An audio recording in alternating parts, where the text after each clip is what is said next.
क्या Titan current price पे अप्रैल future long किया जा सकता है? टाइटन का अप्रैल फ्यूचर नहीं, लॉन्ग नहीं करना चाहिए, क्योंकि देखिए जब लोअर टॉप फ्लोर बॉटम बन रहे हैं और आज तो स्टॉक अपने 100 डे मूविंग एवरेज के नीचे ट्रेड करने लगा है, शायद यहाँ पर वीकनेस बढ़ सकती है।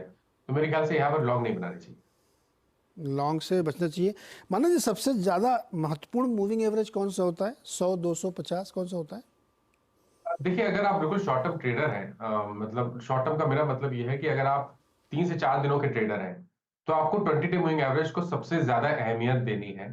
उसके नीचे स्टॉक वीक होगा, उसके ऊपर अगर नीचे से चलना शुरू हुआ और 20 डे मूविंग एवरेज के ऊपर निकला, तो वहां आपको खरीदना है। लेकिन ध्यान रखिए, ये केवल 4 से 5 दिनों के टाइम फ्रेम के हिसाब से आपको ध्यान रखना है। अगर आप पोजिशनली बात करें, अगर आपका जो टाइम फ्रेम है 2 से 3 मंथ का है, मेरा समझना है कि वहां पर डेली चार्ट पे नहीं, तो वहां पर आप वीकली चार्ट पे चले जाएं और 20 वीक मूविंग एवरेज पे ध्यान रखिए। अगर उसके ऊपर निकले तो वो बुलिश होगा, उसके नीचे निकले तो बेरिश होगा। तो डेली चार्ट पे 20 day moving average short term trading के लिए, और लॉन्ग टर्म के लिए, लॉन्ग टर्म मींस आने वाले 1 से 2 मंथ का ट्रेड कर रहे हैं, तो 20 वीक मूविंग एवरेज पे ध्यान देना है। जी।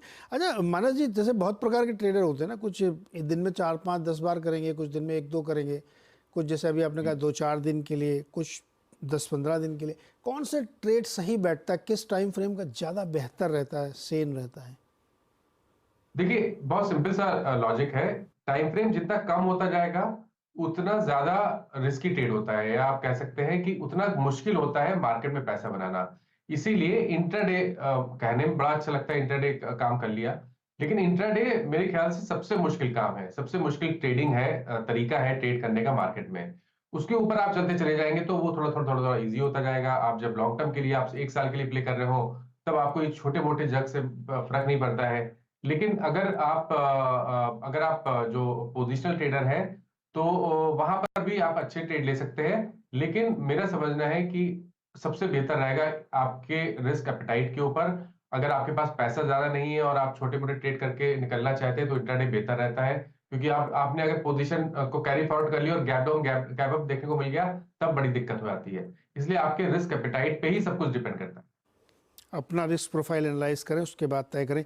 इसी इसी के मद्देनजर शशांक भंडारी का सवाल है कि क्या पावर ग्रिड 4-5 साल के लिए, 3 से 5 साल के लिए खरीदा जा सकता है? 3 से 5 साल का व्यू नहीं मैं दे पाऊंगा, लेकिन मेरे ख्याल से अभी खरीदारी नहीं करनी, ये बात तो अभी क्लियर है। रिवर्सल के साइन वीकली चार्ट पे है, रैली ऑलरेडी हमने बड़ी देख ली है। शायद स्टॉक करेक्ट होगा तो 220 230 तक के स्तर देखने को मिल जाएंगे, वहां पर फिर से रिव्यू किया जा सकता है स्टॉक को। और ये तो वहां पर आप अगर स्टॉक में स्ट्रेंथ देखने को मिले, तो आप खरीद भी सकते हैं। लेकिन 4-5 साल के लिए नहीं, आपका जो नजरिया होगा उस टाइम पे भी, तो शायद 6-8 महीने से ज्यादा का नहीं होगा। 6-8 महीने ज़्यादा नहीं होगा। और LIC लगातार गिर रहा है, तो जिन्होंने 790 पर लिया था उनकी धड़कनें बढ़ रही हैं। वो कह रहे हैं कि आप बेच के निकल लें, अभी तो कुछ प्रॉफिट है भी। देखिए अगर नजरिया बड़ा है, तो मैं तो बोलता हूं कि अभी थोड़ा और वेट कर लीजिए। 200 डे मूविंग एवरेज के नीचे अगर फिसल जाए तब निकलना है, 790 के नीचे। क्योंकि जो लॉन्ग टर्म स्ट्रक्चर है नीरज जी, वो बहुत पॉजिटिव है। और मेरे ख्याल से अगर जब मार्केट में स्ट्रेंथ आएगी और यहाँ पर रिवर्सल देखने को मिलेगा, तो ये स्टॉक तो 1300 रुपए के आसपास भी जा सकता है। लेकिन अभी यहाँ पर बॉटम समझना बड़ा मुश्किल काम है, क्योंकि मार्केट वीक है, lower top lower bottom stock पे बन रहे हैं, 100 डे मूविंग एवरेज के नीचे ट्रेड कर रहा है। हो सकता है कि हमें 800 रुपए तक के भाव देखने को मिले। तो बेहतर रहेगा कि 800 रुपए तक आ जाने दे, तब देखिए, तब फिर से आप स्टॉक को एक बार रिव्यू कर लीजिएगा, वहां पर खरीदारी की जा सकती है, लेकिन लॉन्ग टर्म के लिए। HAL खरीदने के लिए लेवल क्या है सबसे बढ़िया? मैं सुन नहीं पाया स्टॉक का नाम। HAL, Hindustan aeronautics. तो देखिए एचएएल में आज ही एक सेल रिकमेंडेशन मैंने दिया, और उसका रीजन ये है कि अगर आप किसी भी नजरिए से देख लीजिए, शॉर्ट टर्म के हिसाब से देखिए, तो आज स्टॉक ने लोअर टॉप लोअर बॉटम्स का कंफर्मेशन दिया, 50 डे मूविंग एवरेज के नीचे गया।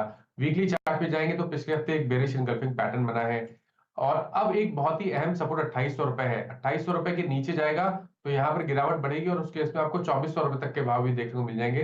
तो ये सही समय नहीं है एचएएल में एंट्री करने के लिए। या तो 3100 रुपए के ऊपर सस्टेन करे, क्लोजिंग देखने को मिले तब खरीदारी करें, और या तो गिरावट जब देखने को मिले, बड़ी गिरावट 2500 2600 या 2400 के भाव, तब आपको स्टॉक में खरीदारी करनी चाहिए। करंट लेवल्स पे आई थिंक अवॉइड करिए तो बेहतर है। करेक्ट। माना जी दीपक नाइट्राइट बड़े दिनों बाद आज, बड़े दिनों नहीं, एक रेंज को नीचे की तरफ तोड़ रहा है, 2062 पे आ गया, 2.5% नीचे है। कुछ समय से हमने देखा 21-2200 के बीच में घूमता रहता था आज, लेकिन ये नीचे की तरफ आ रहा है, क्या एक 2000 का लेवल तोड़ देगा, शॉर्ट कर देना चाहिए? तो देखिए बिल्कुल उम्मीद की जा सकती है क्योंकि स्टॉक का स्ट्रक्चर पहले से वीक है, लोअर टॉप लोअर बॉटम बन रहे हैं। 11 मार्च को स्टॉक ने 200 डे मूविंग एवरेज के नीचे की क्लोजिंग दी थी, उसके बाद से अगर आप देखें तो एक पुल बैक देखने को मिला। स्टॉक अपने 10 डे मूविंग एवरेज के ऊपर भी नहीं निकल पाया और सेलिंग प्रेशर देखने को मिला है। तो बिल्कुल उम्मीद कर सकते हैं कि जो रीसेंट हाई, जो पिछले हफ्ते का, माफ करिएगा, पिछले हफ्ते का जो लो था 2040 का, स्टॉक उसको ब्रीच करके 1950 की तरफ जाएगा।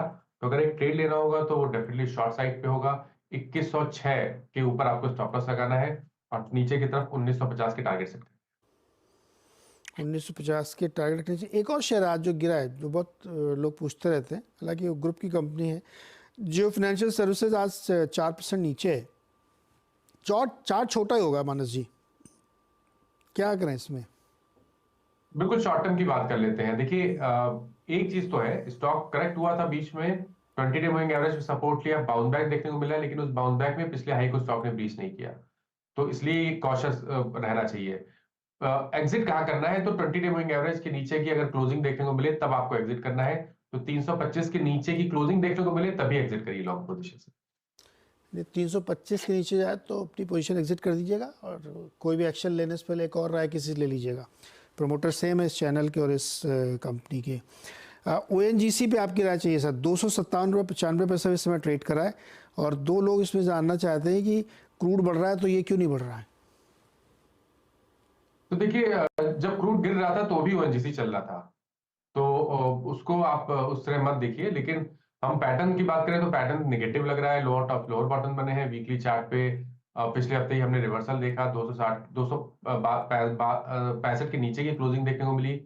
20 डे मूविंग एवरेज के ऊपर स्टॉक ट्रेड नहीं कर पा रहा है, तो मेरे ख्याल से ट्रेंड नेगेटिव है। कॉशियस रहिए, 270 के ऊपर खरीदारी करनी है, और अगर 248 का लेवल ब्रीच हो जाए तो अपनी लॉन्ग पोजीशन से निकल जाए, क्योंकि उस केस में आपको 232 तक के भाव भी स्टॉक में देखने को मिल सकते हैं। GMR इंफ्रा 85 रुपये पर 300 शेयर एवरेज करना चाहते हैं। देखिए एवरेज कितने टाइम फ्रेम के लिए करना है वो इम्पोर्टेंट है। अगर आप बिल्कुल शॉर्ट टर्म ट्रेडर हैं और एवरेज करना चाहते हैं तो मैं नहीं एडवाइस करूंगा। स्टॉक ने आज एक बहुत ही अहम सपोर्ट 74 का ब्रेक किया है, जिसके आधार पे हम ये कह सकते हैं कि 67 तक के भाव देखने को मिल सकते हैं। तो शॉर्ट टर्म के हिसाब से नहीं, लॉन्ग टर्म के हिसाब से भी अगर आपको एवरेज करना है तो इंतजार करिए। अगर ये 200 डे मूविंग एवरेज 68 69 के आसपास आए तो वहां पर लॉन्ग टर्म के लिए आप एवरेज कर सकते हैं, और शॉर्ट टर्म ट्रेंड नेगेटिव लगता है। मानस एक चीज़ बताइए, जैसे कोई स्टॉक काफ़ी चल गया, 20 50 100% जितना भी, कितने रिट्रेसमेंट के बाद ऐसा लगता है कि बॉटम फॉर्मेशन हो सकता है? देखिए रिट्रेसमेंट का एक तरीका है। हम हमेशा रिट्रेसमेंट, देखिए हर स्टॉक वन साइड नहीं चलता है, high top higher bottom energy बनाता रहता है। तो जो रीसेंट लो है वहां से हम जो रीसेंट हाई है उसका रिट्रेसमेंट लेते हैं। अगर 50% पे आके आसपास सपोर्ट ले ले तो अच्छी बात है। बहुत बार हम देखते हैं कि 61.80% के आसपास रिट्रेसमेंट लेता है, वहां पर सपोर्ट ले लेता है। लेकिन अगर 61.80% के लेवल पे ब्रीच कर जाए तब आपको निकलना चाहिए। लेकिन आपने रिट्रेसमेंट कहाँ से लिया है वो इंपॉर्टेंट है। जब हाई टॉप साइड बटन बन रहे हो तो हमेशा रीसेंट लो से रीसेंट हाई का रिट्रेसमेंट लेवल लेना चाहिए।